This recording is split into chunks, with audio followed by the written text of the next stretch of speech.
എന്തെങ്കിലും ഒന്ന് പറയേട്ടാ. ഇത്രയും നേരം പറയായിരുന്നില്ലേ? നമ്മൾ ഈ ബുദ്ധിയൊക്കെ പ്രയോഗിച്ചത് എന്തിനാ? നന്ദനയുടെ ശ്രദ്ധ ബിസിനസ്സിൽ നിന്നും അകറ്റാൻ വേണ്ടി. ഉദയേട്ടന്റെ രഹസ്യബന്ധത്തെക്കുറിച്ച് അറിഞ്ഞ് നന്ദന ആകെ ടെൻഷൻ അടിച്ച് വട്ടാവണം. അവർ തമ്മിൽ അടികൂടാൻ തുടങ്ങുന്നതോടെ നന്ദന ഓഫീസിൽ പോക്ക് നിർത്തും. എന്നിട്ടിപ്പോ സംഭവിച്ചോണ്ടിരിക്കുന്നത്, ആദ്യം ഒരു നടിയെ വിളിച്ചു വരുത്തി. അവൾക്ക് ലുക്ക് പോരാന്ന് പറഞ്ഞ് പുതിയതിനെ ഇറക്കുമതി ചെയ്തു. പോരാത്തതിന് കൂടെ ഒരു കൊച്ചു. എന്നിട്ട് എന്തായി ഇപ്പോ? നന്ദന അതൊന്നും വിശ്വസിച്ച മട്ടില്ല. അമ്മയെ വിശ്വസിപ്പിക്കാൻ ശ്രമിച്ചതും വെറുതെയായി. ഉദയേട്ടനും നന്ദനയും ഒരേ മൊഴിയല്ലേ അമ്മയുടെ മുമ്പിൽ അവതരിപ്പിച്ചത്. ഈ വന്ന പാർട്ടിക്ക് ശരിക്കും ഉദയേട്ടനായിട്ട് കണക്ഷൻ ഉണ്ടോ എന്ന് എനിക്കൊരു സംശയമുണ്ട്. പ്രശ്നമാവോ?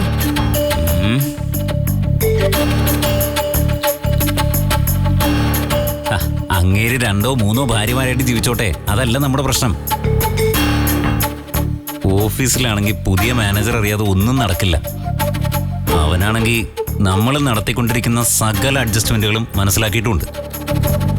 ഓരോന്നായി ചൂണ്ടിക്കാണിച്ചു കൊടുത്ത് നന്ദനയുടെ ഗുഡ് ബുക്കിൽ കയറി പറ്റിയിരിക്കുക മാനേജർ സജീവ് രാമൻ. ആളെ വിട്ട് അടി കൊടുത്ത് അവനെ അങ്ങ് ഒതുക്കിയാലോ? അത് കേസായിട്ട് പിന്നെ അതിന്റെ പുറകെ നടക്കണമെന്നാണോ? പിന്നെ നമ്മളിങ്ങനെ ഇരുന്നിട്ടെന്താ? എന്തെങ്കിലും ചെയ്തില്ലെങ്കിൽ നന്ദന മുഴുവൻ ബിസിനസിന്റെ തലപ്പത്ത് കയറി പറ്റും. അവളെ ഓവർടേക്ക് ചെയ്യാനുള്ള വഴി ആലോചിക്ക്. വക്രബുദ്ധിയുടെ കാര്യത്തിൽ നീ ഒട്ടും പിന്നിലല്ലോ. ഒന്നും തല പോയിക്കേ, നേട്ടം നിനക്ക് തന്നെയാ.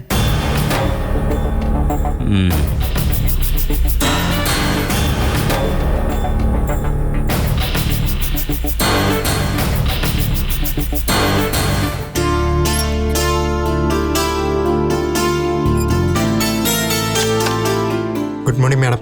Good morning.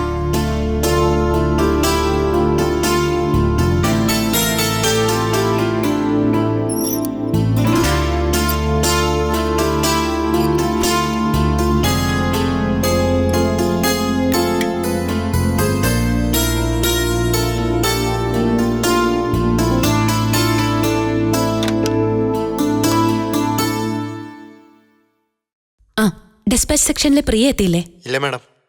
ഓക്കെ, വരുമ്പോ എന്നെ കോണ്ടാക്ട് ചെയ്യാൻ പറയൂ. Okay madam. ഓക്കെ.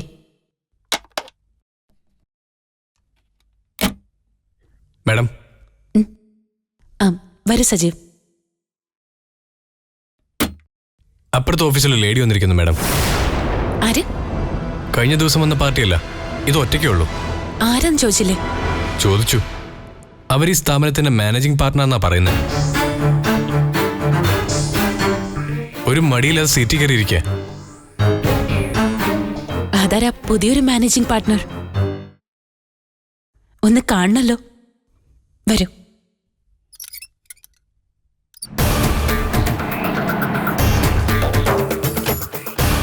ആ റൂമിലാ മാഡം.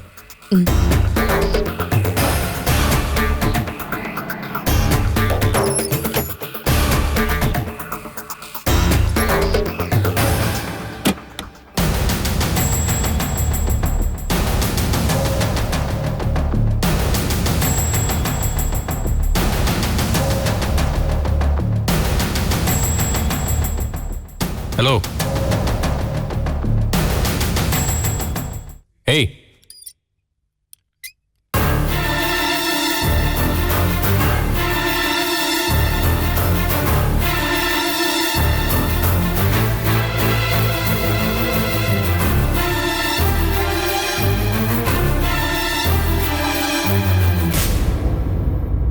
ഇതാണ് മാഡം പാർട്ടി.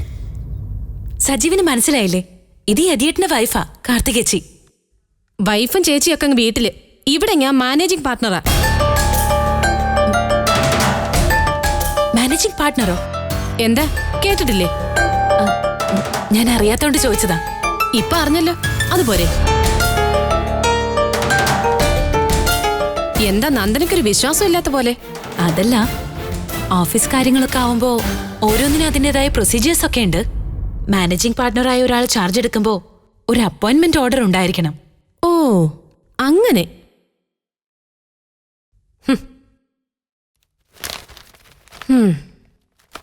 അപ്പോയിന്റ്മെന്റ് ഓർഡർ അല്ല, അതിലും വലിയൊരു ഓർഡറാ. നോക്ക്.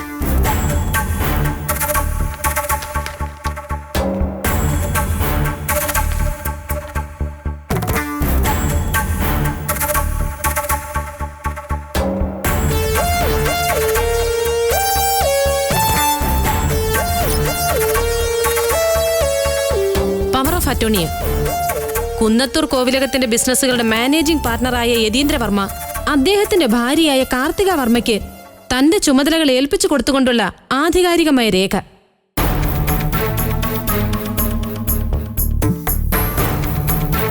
എന്തെങ്കിലും ഒബ്ജക്ഷൻ ഉണ്ടോ? ഇല്ല, ഞാൻ എന്തിനു ഒബ്ജക്റ്റ് ചെയ്യണം ചേച്ചി? ചെയ്തിട്ടും ഫലമില്ല. എല്ലാ അവകാശങ്ങളും എരിയേട്ടൻ എനിക്ക് തന്നിരിക്കുക.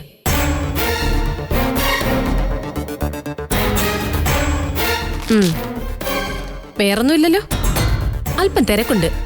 കാര്യങ്ങളൊക്കെ ഒന്ന് പഠിച്ചെടുക്കണ്ടേ?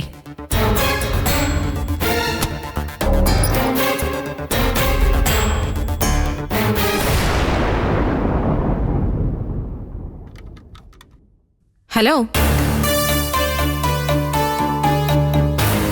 ഇയാളെയാ?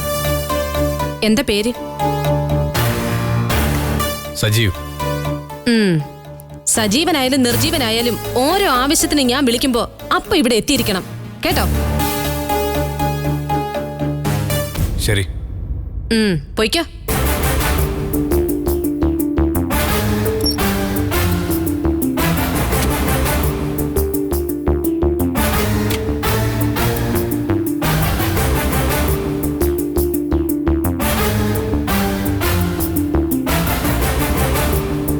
കാർത്തികച്ചി, ഒരു കാര്യം പറയാൻ മറന്നു. കൺഗ്രാറ്റുലേഷൻസ്. Best of luck.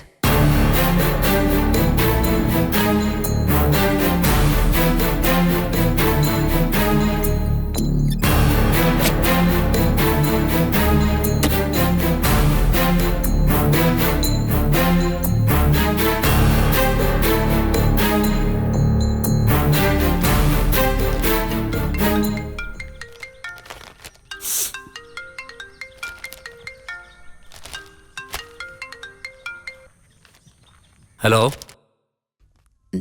ഞാനാ. മനസ്സിലായി. എവിടെയപ്പോ? അതറിയാൻ വേണ്ടി വിളിച്ചതാണോ? ഇവിടെ നിന്നൊരു വിശേഷം ഉണ്ടായി. കാർത്തികേച്ചി ഓഫീസിൽ വന്നു. മാനേജിംഗ് പാർട്ണർ എന്നൊരു തസ്തിക സൃഷ്ടിച്ച് പ്രത്യേക ക്യാബിൻ ഉണ്ടാക്കി അതിൽ കയറിയിരിക്കുന്നുണ്ട്. ഞാൻ എന്താ ചെയ്യേണ്ടത്? കാർത്തിക് എത്രയൊക്കെ ചെയ്തു കഴിഞ്ഞ സ്ഥിതിക്ക് ഇനിയിപ്പോ താനായിട്ട് എന്ത് ഹെൽപ്പ് ചെയ്ത് കൊടുക്കാനാ? ഓ, ചേട്ടനും അനിയനും ഒക്കെ അറിഞ്ഞുകൊണ്ടുള്ള പരിപാടിയാണോ ഇത്? എന്നെ ഇതിൽ കക്ഷി ചേർക്കണ്ട. ഏതെങ്കിലും ഓഫീസറുണ്ടോ? വന്നിട്ടില്ല. ഞാൻ എന്താ ചെയ്യേണ്ടതെന്ന് പറയൂ.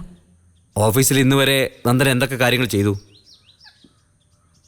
നേരത്തെയുള്ള മാനേജർക്കും ചീഫ് അക്കൗണ്ടന്റിനും പണിഷ്മെന്റ് കൊടുത്തു. ജൂനിയറായ അക്കൗണ്ടന്റിനെ മാനേജറായി പ്രൊമോട്ട് ചെയ്തു. ടെക്സ്റ്റൈൽസിലും ടൂറിസ്റ്റ് ഹോമിലും പുതിയ ഭരണപരിഷ്കാരങ്ങൾ നടത്തി. പണ്ടത്തെ ഹിസ്റ്ററി പുസ്തകത്തിൽ പറയുന്ന പോലെ വഴിയരികിൽ തണൽ മരങ്ങൾ വെച്ചുപിടിപ്പിക്കുകയും വഴിക്കിണറുകൾ കുഴിപ്പിക്കുകയും ചെയ്തു.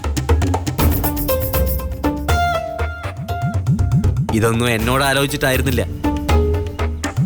പിന്നെന്തിനാ ഇപ്പോ കാർത്തികയുടെ ഇഷ്യൂ വന്നപ്പോ എന്റെ അഭിപ്രായം ചോദിക്കുന്നത്? കാർത്തികേച്ചിയുടെ കാര്യം ആയതുകൊണ്ട് തന്നെ. എങ്കിൽ ചോദിക്കേണ്ട യതീന്ദ്രനോടാ, എന്നോടല്ല. പ്രതികരണം ഇതായിരിക്കും അറിയാവുന്നോണ്ടാ പല കാര്യങ്ങളും ഞാൻ അഭിപ്രായം ചോദിക്കാത്തത്. ശരി, ഞാൻ അഭിപ്രായം പറഞ്ഞില്ല എന്ന് വേണ്ട. കാർത്തികയുടെ ടാർഗറ്റ് എന്താണെന്ന് ശ്രദ്ധിക്കുന്നത് നന്നായിരിക്കും. എന്നിട്ട് നന്ദനയുടെ യുക്തിക്കനുസരിച്ച് എന്താ വേണ്ടെന്ന് ആലോചിച്ച് ചെയ്യണം. അമ്മയുണ്ടല്ലോ എനിക്ക് കാര്യങ്ങൾ ഡിസ്കസ് ചെയ്യാൻ. ഓ, ഇതുപോലെ വിളിച്ച് അലട്ടരുതെന്നായിരിക്കും എന്നാണ് തോന്നുന്നെങ്കിൽ അങ്ങനെ. ഒന്നുകൂടി പറയാം. നന്ദന സ്വയം ദൗത്യം ഏറ്റെടുത്ത് ബിസിനസ്സിലിറങ്ങി. യതീന്ദ്രൻ കാർത്തികയെ ആയുധമേൽപ്പിച്ച് കളത്തിലിറക്കി. അയാൾ എന്നിട്ട് യുദ്ധരംഗത്ത് നിന്ന് തൽക്കാലത്തേക്ക് പിന്മാറി നിൽക്കാനായിരിക്കും പ്ലാൻ. ഏറ്റുമുട്ടൽ കാർത്തികയും നന്ദനയും തമ്മിലാണ്. പോരടിക്കാൻ ഒരാളുള്ളത് തനിക്കും രസമായിരിക്കും. സൂക്ഷിച്ചാൽ കൊള്ളാം. ഹലോ ഹലോ,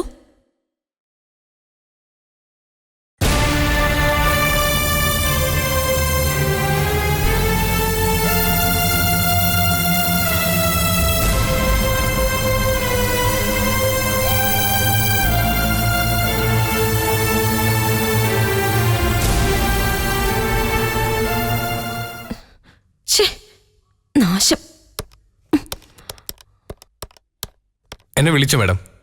ഓ കിളിച്ചു. എത്ര സമയമായി? ഇപ്പോഴാണോ ഇങ്ങോട്ട് എഴുന്നള്ളാൻ തോന്നിയത്?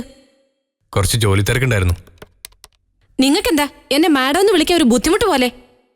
ബുദ്ധിമുട്ടല്ല മാഡം, കുറച്ച് ജോലി തിരക്കുള്ളതുകൊണ്ടാണ് മാഡം വരാൻ വൈകിയത്. ഈ കമ്പ്യൂട്ടർ ബ്ലോക്ക് ആയിരിക്കുന്നു, ഒന്ന് നോക്ക്.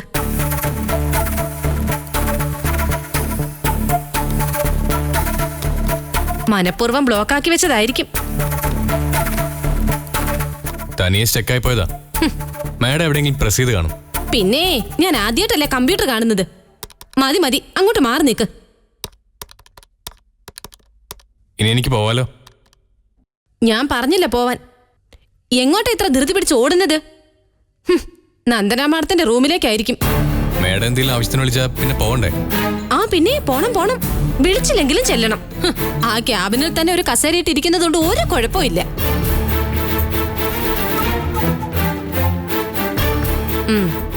എന്റെ മേശപ്പുറത്ത് എന്താ ചെക്ക് ബുക്കുകളൊന്നും കാണാത്തെ? ഇവിടെ ചെക്ക് ബുക്ക് വെക്കാത്തോണ്ടാ മാഡം. ചെക്ക് ബുക്ക് വേണമായിരുന്നോ? ബില്ലുകളില്ലേ ഓഫീസിൽ? ഉണ്ട്. പിന്നെ എന്തൊക്കെ റെക്കോർഡ്സാ ഇവിടെ ഉള്ളത്? ഇൻവോയ്സുകള്, പർച്ചേസ് കൊട്ടേഷൻ, അക്കൗണ്ട്സ് രജിസ്റ്റർ. അധികം വർണ്ണിക്കണ്ട, എനിക്കറിയാം ഇതൊക്കെ. ഇനി ഇവിടുത്തെ എല്ലാ കാര്യങ്ങളും എന്നോട് കൂടി ആലോചിച്ചിട്ട് വേണം ചെയ്യാൻ. എല്ലാ കണക്കുകളും എന്നെയും കാണിക്കണം. ഞാൻ അംഗീകരിക്കാത്ത ഒരു തീരുമാനം ഇവിടെ നടപ്പിലാക്കാനും പാടില്ല. അപ്പോ യതീന്ദ്ര സാറിനോടൊന്നും ആലോചിക്കണ്ടേ? യതീന്ദ്ര സാറിന്റെ കാര്യം ഓർത്ത് താൻ ടെൻഷൻ അടിക്കണ്ട, അത് ഞങ്ങൾ നോക്കിക്കോളാം. അതുപോലെ ഞാൻ വിളിക്കുമ്പോഴെല്ലാം ഇവിടെ എത്തിയിരിക്കണം താൻ. എപ്പോഴും ഞാൻ ഫ്രീ ആയിരിക്കില്ല മാഡം, മറ്റു ജോലികളുണ്ടല്ലോ ചെയ്യാൻ. എന്ത് ജോലി?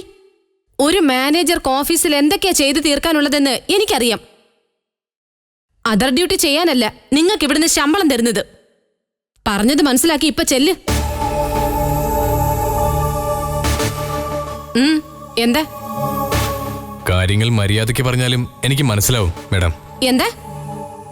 അതിന് ഷൗട്ട് ചെയ്യേണ്ട കാര്യമൊന്നുമില്ല. എന്താണോ ഷൗട്ട് ചെയ്താല്? ഞാൻ ഇവിടുത്തെ മാനേജിംഗ് പാർട്ണറുടെ ചാർജ് ഉള്ള ആളാ.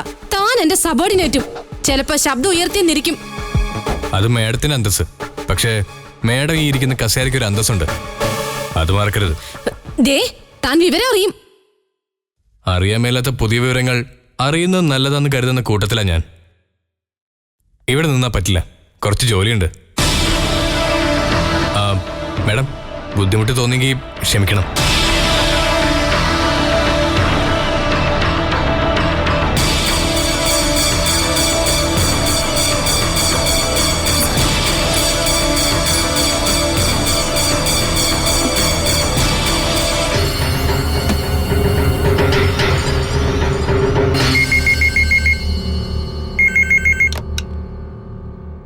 ഹലോ. ജോലി തിരക്കിലാണോ അമ്മ? സാരമില്ല മോളെ, പറയേ. കാർത്തികേച്ചി അമ്മയോട് ചോദിച്ചിട്ടാണോ വീട്ടിൽ നിന്ന് പോന്നത്? അല്ല, കാർത്തിക അതിന് എവിടെ പോയെന്നാ? ഓഫീസിൽ വന്നിട്ടുണ്ട്. മോളുടെ അടുത്തോ? എന്റെ അടുത്തല്ല, മാനേജിംഗ് പാർട്ണറായി കാർത്തികേച്ചി ചാർജ് എടുത്തു. അതെ അമ്മ. ഇവിടെ അങ്ങനെ ആലോചന നടന്നിട്ടില്ലല്ലോ. ഞാൻ മനസ്സിൽ പോലും വിചാരിക്കാത്ത കാര്യാ. അവർ ഭാര്യയും ഭർത്താവും കൂടി വിചാരിക്കുകയും തീരുമാനിക്കുകയും ചെയ്ത കാര്യം. അതെ, ബിസിനസ് കാര്യങ്ങൾ നോക്കാനായി ഞാൻ ചുമതലപ്പെടുത്തിയിട്ടുള്ളത് മോളെയാ. നിനക്ക് ചോദിക്കാൻ മേലായിരുന്നോ എന്ത് അവകാശത്തിന്റെ പേരിലാ കാർത്തിക ഓഫീസിൽ കയറിയിരിക്കുന്നതെന്ന്? ചോദിച്ചു. യതിയേട്ടന്റെ പവർ ഓഫ് അറ്റോർണിയാണ് കാർത്തികേച്ചി. അത് അവകാശമായില്ലേ? അത് ശരി. അപ്പൊ രണ്ടും കൽപ്പിച്ച. ഞാൻ നിന്നെ ഓഫീസ് കാര്യങ്ങൾ ഏൽപ്പിച്ചതിനുള്ള മറുപടി. പക്ഷേ കാക്ക കുളിച്ച കൊക്കാവില്ലല്ലോ മോളെ. നിന്റെ ഉത്തരവാദിത്വം കൂടുക. നല്ല ഉദ്ദേശത്തോടു കൂടിയല്ല യതീന്ദ്രന്റെയും കാർത്തികയുടെയും ഈ നീക്കം. അവരുടെ ലക്ഷ്യവും ശരിയല്ല, മാർഗവും ശരിയല്ല. ഒരു കസേരയിട്ട് ആർക്കു വേണമെങ്കിലും ഇരിക്കാൻ കഴിഞ്ഞേക്കും. പക്ഷേ കാർത്തികയുടെ ഭാഗത്ത് അന്യായമായി എന്തെങ്കിലും കണ്ട വെച്ച് പൊറപ്പിക്കരുത്. അതമ്മേ, ഇത് ഞാൻ നിന്നെ ഏൽപ്പിക്കുന്ന അധിക ചുമതലയാണ്. എന്നോട് ഈ കുടുംബത്തോട് നിനക്ക് എന്തെങ്കിലും കടപ്പാടുണ്ടെങ്കിൽ മോൾ ഈ ഉത്തരവാദിത്വത്തിൽ നിന്ന് ഒഴിഞ്ഞു മാറരുത്. മോളെ അവര് കാണുന്നത് എന്റെ സ്ഥാനത്താ. നീ പിന്നിലേക്ക് ഒതുങ്ങിക്കഴിഞ്ഞാ പിന്നെ അതിന്റെ അർത്ഥം ഞാൻ പിന്മാറുന്നു എന്നാ. മോളായിട്ട് എന്നെ തോൽപ്പിക്കില്ലെന്ന് ഞാൻ വിചാരിക്കുന്നു.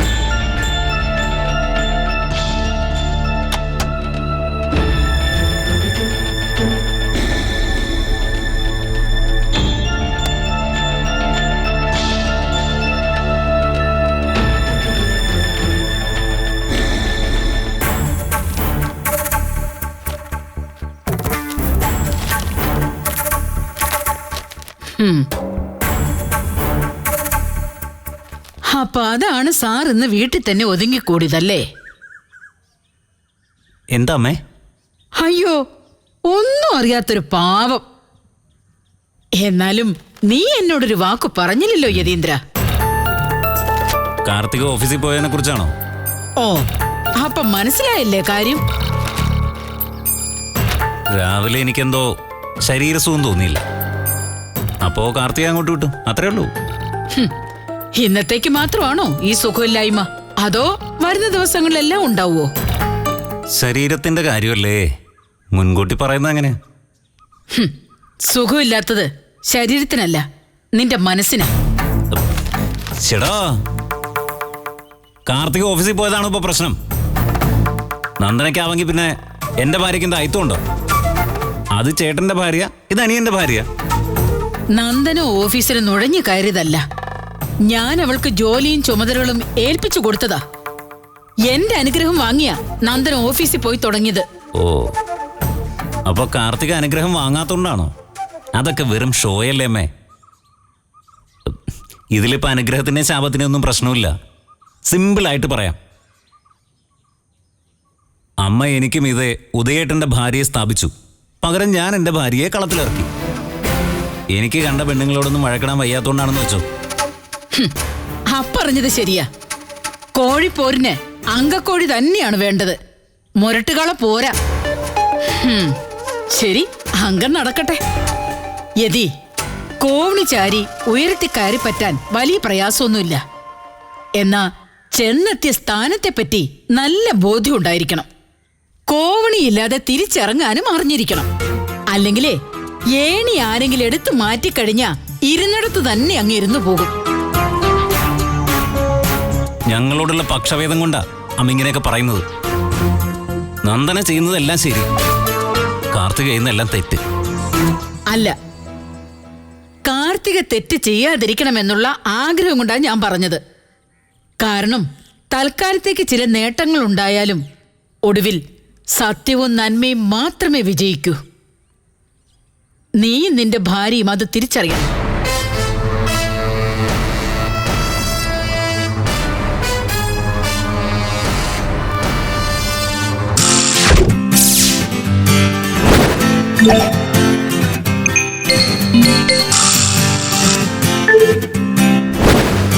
Yeah.